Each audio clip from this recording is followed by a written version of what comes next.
Assalamualaikum warahmatullahi wabarakatuh. Halo, apa kabar sobat-sobat kimia dimanapun Anda berada? Pastinya luar biasa. Senang sekali kembali saya hari ini Edi Dasyat Nugroho menjumpai teman-teman melalui channel Learning Friends. Dan kali ini saya akan membawakan satu tema yang dahsyat, yaitu buffer. Ya, teman-teman ada yang buffer? Nggak ada ya. Oke, hidup ini santai aja bro, nggak usah dibawa baper ya. Oke teman-teman, kita langsung jelaskan ya mengenai buffer. Baik, larutan penyangga itu apa sih? Larutan penyangga itu adalah larutan yang bisa mempertahankan pH dari pengaruh penambahan sedikit asam, basa ataupun pengenceran. Nah, dalam sistem makhluk hidup, teman-teman tahu bahwa pH darah manusia itu juga punya sistem buffer. Jadi agar pH darah kita relatif tidak berubah, maka dalam tubuh manusia ya perlu diberlakukan sistem buffer. Begitupun juga kerja enzim-enzim teman-teman.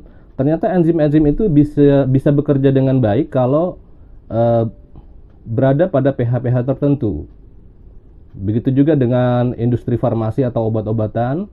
Ya, obat-obat itu akan bisa ya bereaksi dengan bagus kalau dia di buffer pada pH tertentu. Oke, kita langsung lanjut aja ya. Dari pengertian tadi kita masuk ke jenis-jenis buffer. Yang pertama ada buffer asam teman-teman. Nah, buffer asam ini sudah pasti dia bertugas untuk mempertahankan pH agar selalu di bawah 7 ya. Nah, buffer asam itu terdiri dari atau isi dari buffer asam itu adalah asam lemah. Kenapa ada asam lemah? Karena si asam lemah nanti akan bertugas untuk mengikat kehadiran ion OH- dari basa ya, supaya tidak ada OH- yang berkeliaran. Jadi dicegat atau diikat oleh si asam lemah. Nah, kemudian contohnya di sini teman-teman, untuk asam lemah yang sudah familiar buat teman-teman adalah asam asetat atau CH3COOH. Nah, selain itu untuk komposisi buffer asam yang lain itu adalah basa konjugasi. Nih, basa konjugasi ya teman-teman.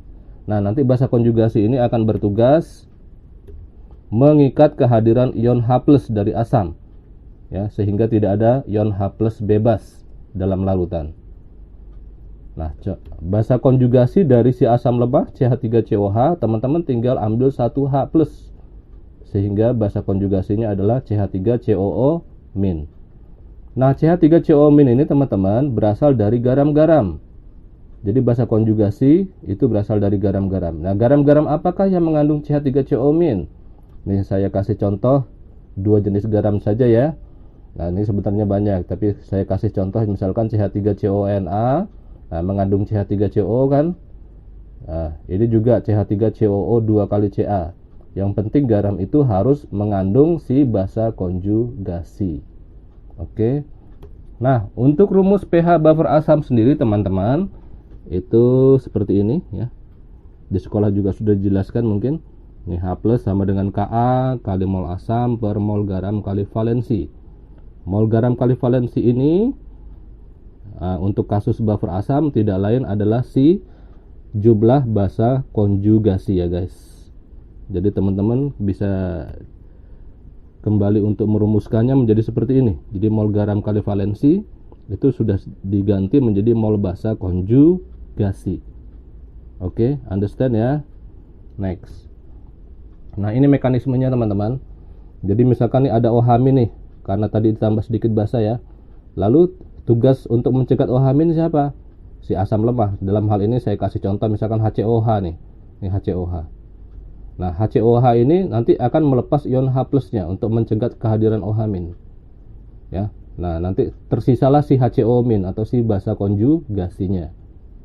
Nah, kalau kehadiran ada ion H+ di situ, maka yang akan bertugas mencegat kehadirannya adalah si basa konjugasi dari si HCOH ini tadi.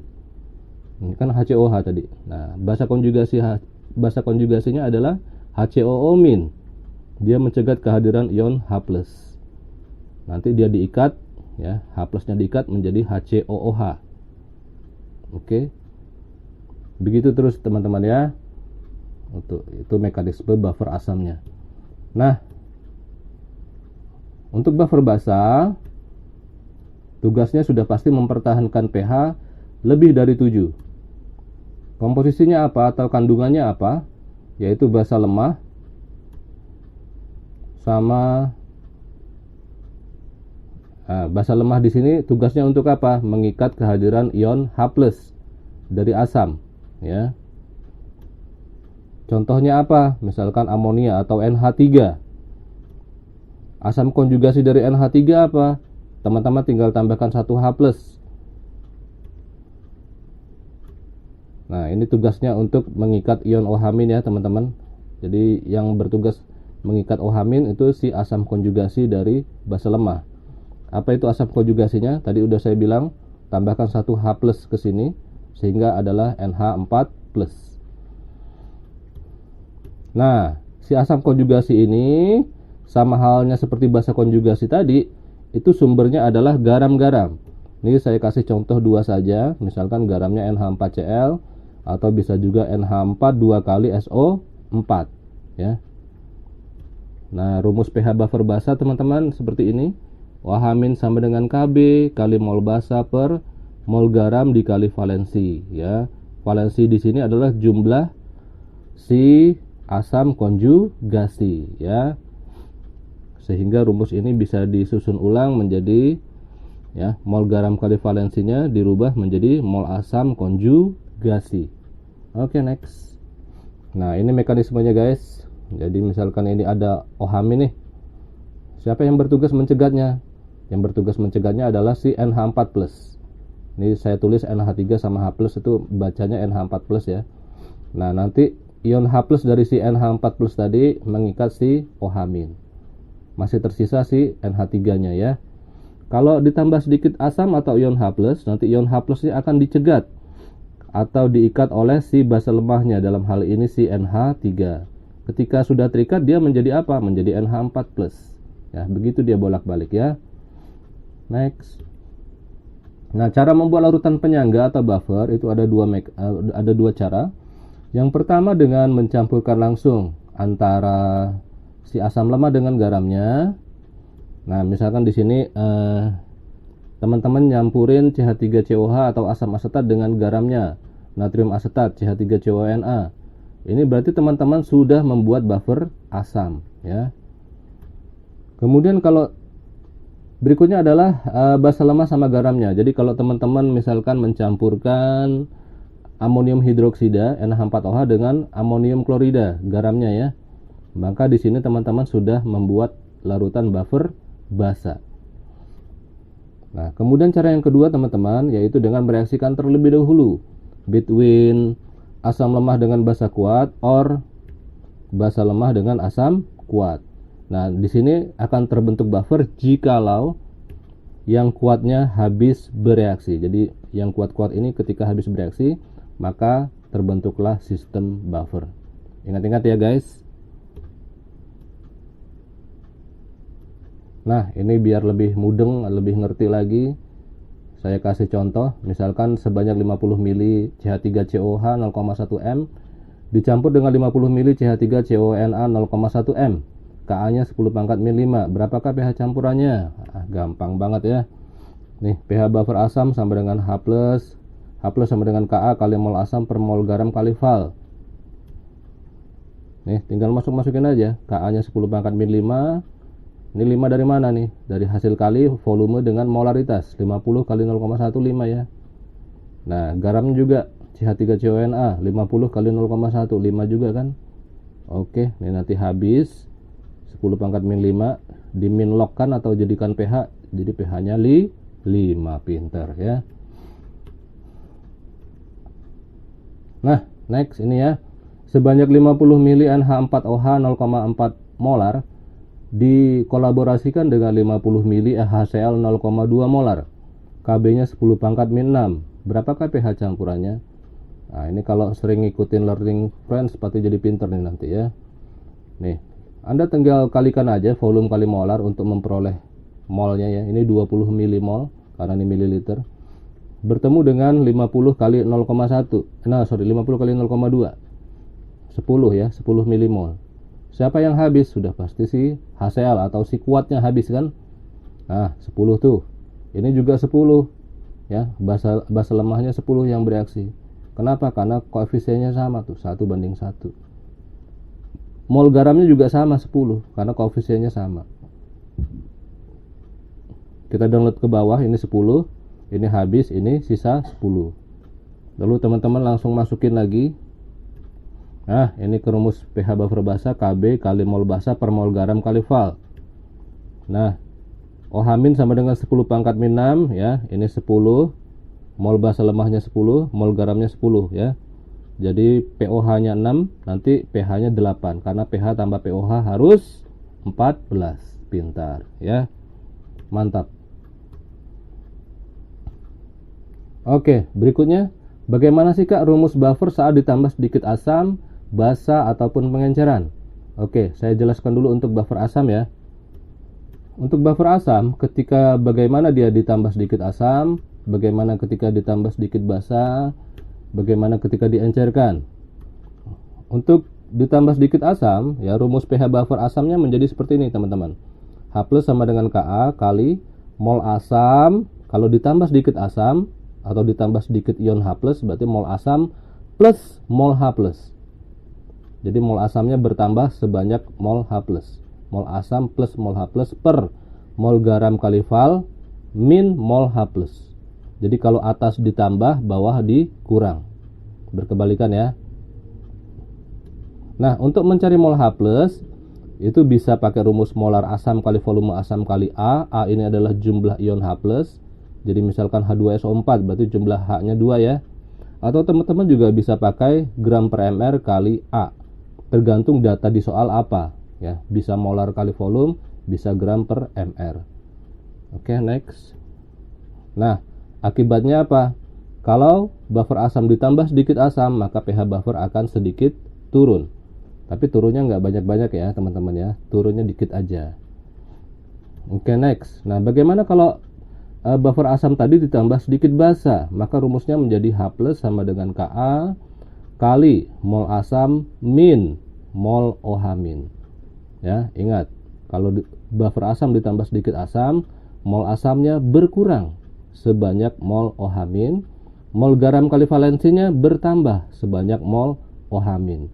Ingat, tanda yang di atas sama yang di bawah berkebalikan, berlawanan ya. Nah, mol OH- bisa dicari dari molar basa kali volume basa kali B, atau bisa juga gram per mR kali B. Apa efeknya kalau buffer asam ditambah sedikit basa? Of course, pH buffernya akan sedikit naik. Yang terakhir untuk kasus diencerkan. Nah, teman-teman pasti hafalah rumus ini ya. Jadi mol itu teman-teman adalah molar kali volume. Ingat-ingat, mol molar kali volume. Nah, rumus pengenceran itu M1 kali V1 sama dengan M2 kali V2. Karena di sini subjeknya adalah asam, saya ganti dengan Ma1 kali Va1 sama dengan Ma2 kali Va2. Untuk molar A1, Ma1, teman-teman bisa ganti dengan mol per volume. Jadi mol A1 per volume A1 kembali lagi dikali Va1 kan. Begitupun dengan Ma2. Teman-teman bisa ganti dengan mol A2 per Va2 dan kembali dikalikan dengan Va2. Dari hubungan matematis ini teman-teman bisa hilangkan Va1 sama Va2 sehingga terjadi mol asam 1 sama dengan mol asam 2. Dengan perhitungan yang sama sudah pasti nanti mol garam 1 akan sama dengan mol garam yang kedua sebelum diencerkan dan setelah diencerkan. Dengan begitu pH buffer akan tetap. Oke? Ngerti kan ini ya? Ngertilah ya. Kalian tuh orang-orang eksakta semua, pasti pinter-pinter semua ya kalau urusan rumus-rumus begini ya. Oke, next. Nah, bagaimana dengan buffer basa? Kembali lagi sama seperti tadi. Buffer basa ditambah sedikit asam, buffer basa ditambah sedikit basa, dan buffer basa diencerkan. Ya, kalau pH buffer basa ditambah sedikit asam, dia berubah menjadi ini teman-teman ya. OH- sama dengan Kb kali mol basa, karena ditambah sedikit asam, mol basanya berkurang sebanyak mol H+. Mol garam kali valnya bertambah sebanyak mol H+. Nah, ini sama tadi mol H+-nya diperoleh dari rumus yang tadi ya. Dan pH buffernya sedikit turun. Kalau buffer basa ditambah sedikit basa, rumus pH-nya menjadi OH- sama dengan Kb kali mol basa plus mol OH-. Jadi basa bertemu basa, mol basanya bertambah. Ya, kalau ini plus, maka ini min, mol garam kali valensi min mol OH-. Ini sama seperti tadi, ya, memperoleh OH-nya bisa Mb kali Vb kali B, bisa gram per mr kali B. Ini pengaruhnya adalah pH buffer akan sedikit naik. Untuk kasus pengenceran, ya, sama, tinggal subjeknya diganti dengan basa. Nb sama dengan Mb kali Vb. Ya, ini rumus pengenceran, karena subjeknya basa kita ganti dengan B. Mb1 kali Vb1 sama dengan Mb2 kali Vb2. Ya, Mb1 bisa diganti dengan Nb1 per Vb1. Jangan lupa dikali Vb1 lagi. Mb2 diganti dengan Nb2 per Vb2. Jangan lupa dikali Vb2 lagi. Vb1, Vb1, Vb2, Vb2 lenyap. Dan kita peroleh persamaan Nb1 akan sama dengan Nb2. Of course, mol garam 1 juga akan sama dengan mol garam kedua. Artinya, pH buffer akan tetap. Oke, biar lebih mantap ya, teman-teman harus kasih soal. Nah, misalkan ini teman-teman ya, 50 ml CH3COOH 0,05 molar dicampur dengan 50 ml CH3CONA 0,05 molar.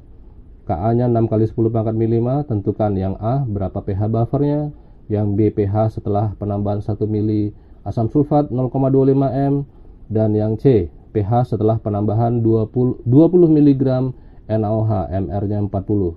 Oke, langsung kita eksekusi soal. Oke, kita jawab. Nah, pH buffer asam. Ini buffer asam ya guys, karena terdiri dari asam lemah sama garamnya. Nggak perlu pakai MRS guys ya. Ka kali mol asam per mol garam kali val.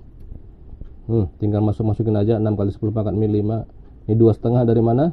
Dari 50 kali 0,05. Garamnya juga sama ya. Oke, tinggal masukin 2,5. Valensinya 1. Jumlah basa konjugasinya CH3COO nya ada 1 tuh ya. Nah, kali 1. Oke, jadi tinggal kita pH kan, pH nya 5 min log 6. Nah, kalau ditambah 1 mili asam sulfat 0,25 molar, artinya kita menambah sedikit asam ya. Rumusnya menjadi seperti ini ya, mol asam bertambah karena ditambah asam, tambah mol H+, mol garam valnya berkurang sebanyak mol H+. Ya, karena di sini ada data volume sama molaritas, kita pakai rumus yang ini ya. Molar asam kali volume asam kali A. Ingat, A-nya 2 karena H2SO4 hanya ada 2. Dapatlah 0,5 milimol. Teman-teman tinggal masukin ke rumus. 2,5 tambah setengah per 2,5 min setengah. 3 per 2 kali 6 10 pangkat min 5. Dapatnya 9 kali 10 pangkat min 5. Kita bikin pH-nya berarti 5 min log 9. Bagaimana dengan yang C? H+ sama dengan Ka kali mol asam, karena ditambah sedikit basa, maka mol asamnya akan berkurang sebanyak mol OH- per mol garam kali val plus mol OH-. Karena di sini datanya gram massa, maka teman-teman harus pakai rumus yang ini. Gram per mr kali B. 20 per 40 kali 1. B itu jumlah OH-nya tadi 1 ya. Dapatlah 0,5. 0,5-nya milimol. Kenapa? Karena di sini miligram ya. Oke, tinggal masukin 2,5 min setengah per 2,5 plus setengah. Ini jadi 2 per 3 sekarang. Kali 6 10 pangkat min 5. Jadi 4 kali 10 pangkat min 5. Kita bikin pH-nya jadi 5 min logaritma 4. Oke, mudah-mudahan teman-teman bisa memahami dengan baik penjelasan saya tadi dari awal ya. Kalau belum mengerti silahkan diulangi lagi videonya. Dan jangan lupa teman-teman untuk subscribe, like, komen, dan share keberadaan channel ini agar channel ini bisa lebih berkembang lagi dan bisa memberikan manfaat untuk teman-teman yang lain. Terima kasih atas perhatiannya. Assalamualaikum warahmatullahi wabarakatuh.